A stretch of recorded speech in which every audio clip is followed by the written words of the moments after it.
गांव से शहर तक का सफर। राकेश का जन्म बिहार के एक छोटे से गांव जनार में हुआ था।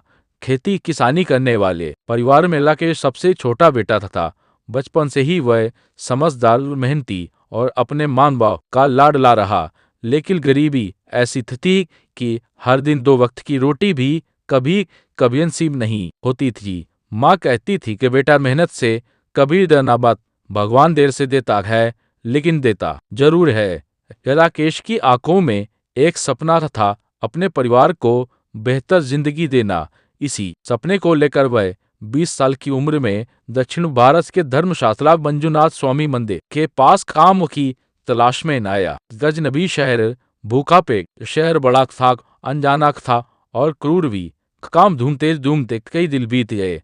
पेट में भूख थी, जेब में सिर्फ माँ की दी हुई तस्वीर और कुछ सिक्के। खींच जैसे एक बगार दिया गया। कोई बोला, हिंदी नहीं आती, चंद में काम नहीं मिलेगा।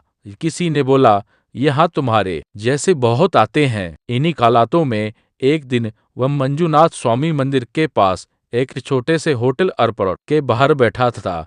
चेहरे पर थकान, आंखों में आंसू थे कि तभी एक आवाज आई, ये बेटा और भूखा है क्या? राकेश ने सिर उठाकर देखा। सामने एक साड़ी पहने साधारण सी महिला खड़ी थी। उनकी आंखों में ममता थी, बिल्कुल उसकी मां जैसी, जो पहली बार खाना बिना पैसे किए। महिला ने राकेश को अंदर बुलाया, प्लेट में इडली, वड़ा और एक कटोरी सांभर परोसा और बोली, खा लो बेटा, पैसे की चिंता मत करना। राकेश की आंखों से आंसू बह निकले। बोला, मान जी, आपने मां जैसा प्यार दे दिया। वो महिला मुस्कुराई और बोली, माँ हो या अम्मार, दिल से जो भी निकले, यहाँ भूख से किसी को मरने नहीं देंगे। उस महिला का नाम था कावेरी अम्मा, होटल के मालिक बीएस भवानी शंकर राव की सबसे भरोसेमंद कर्मचारी और सबके लिए माँ समान। ये होटल अर्पण में नई शुरुआत। राकेश ने वहीं काम शुरू किया।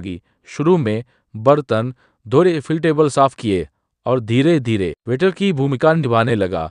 होटल में हर सुबह गरम इडली, कुरकुरा, बड़ा मसालेदार पुलाव और खस्ता डोसा बनते थे और हर खाने में अम्मा का स्वाद होता था। अम्मा हर सुबह राकेश के सिर पर हाथ फेरती और कहती, ये बेटा, आज ज्यादा ग्राहक आएंगे, मुस्कराते रहना। राकेश की जिंदगी पटरी पर आने लगी। वह हर महीने घर पैसे भेजने लगा। माँ की दुआ, बहन की पढ़ाई, सब कुछ संभालने लगा। एक रिश्ता खून का नहीं, दिल का। एक दिन अम्मा बीमार पड़ गई, तेज बुखार और कमजोरी। राकेश ने होटल का सारा काम संभाल लिया, खुद दवा लेकर गया, खाना बनवाया और पूरी तरह अम्मा की सेवा की। होटल के मालिक ने कहा, राकेश, तू सिर्फ वेटर नहीं रहा, अब इस होटल का परिवार बन गया है। ये अम्मा की आंखों में आंसू थे।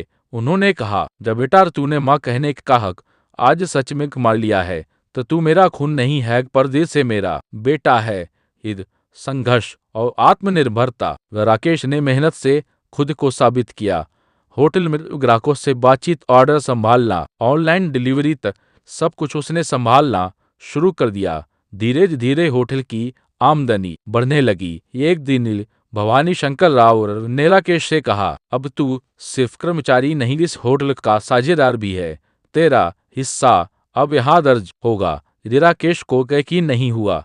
जिस शहर में कोई जानता नहीं था, वहां उसे अब पहचान और सम्मान मिल चुका रहा था। माँ की पहली यात्रा। राकेश ने गांव से अपनी माँ को बुलवाया। पहली बार माँ हवाई जहाज से आई। मंजुनाथ स्वामी मंदिर के दर्शन कराए। होटल अर्पण में माँ को बैठाकर अम्मा से मिलवाया। दोनों माताएं एक दूसरे को देखकर रो पड़ी। गांव वाली माँ ने कहा, आपने मेरे बेटे को नया जन्म दिया है। अम्मा बोली, अब यह हमारा बेटा है। दो माओं का आशीर्वाद है इसे। ये फेसबुक पर एक पोस्ट। राकेश ने उस दिन एक सेल्फी ली अम्मा के साथ और फेसबुक पर लिखा, जब जिंदगी ने ठुकराया और मां नहीं थी साथ, तब भगवान ने इन्हें भेजा। ये मेरी अम्मा हैं, जिन्होंने मेरी भूख मिटाई, मेरी आंखों के आंसू पोंछे और मुझे फिर से जीना सिखाया। ये रिश्ता खून का नहीं है, पर ममता का है। हर उस माँ को सलाम जो किसी अनजान को भी अपना लेती हैं। एक दिन की छुट्टी और यादें। एक दिन होटल बंद था, त्योहार का दिन। राकेश और अम्मा दोनों साथ बैठे चाय पी रहे थे। अम्मा ने कहा, ए बेटा, जिंदगी सिर्फ अपने लिए नहीं जी जाती। जो दूसरों की भूख मिटा दे वही असली इंसान होता है। राकेश ने मुस्कुराकर जवाब दिया, अम्मा, मैं भी एक दिन ऐसा इंसान बनना चाहता हूँ जैसे आप हैं, जो बिना शोर के दूसरों की जिंदगी बदल दे। आज का दिन एक नई शुरुआत। आज जब कोई धर्मशाला में आता है और होटल अर्पण में खाना खाता है, तो राकेश खुद टेबल पर पानी परोसते हैं, मुस्कुराकर स्वागत करते हैं और खाना परोसते वक्त कहते हैं, यह खाना सिर्फ स्वाद से नहीं, प्यार से बना है। अम्मा का आशीर्वाद इसमें घुला हुआ है। ये फोटो दीवार पर टंगी है।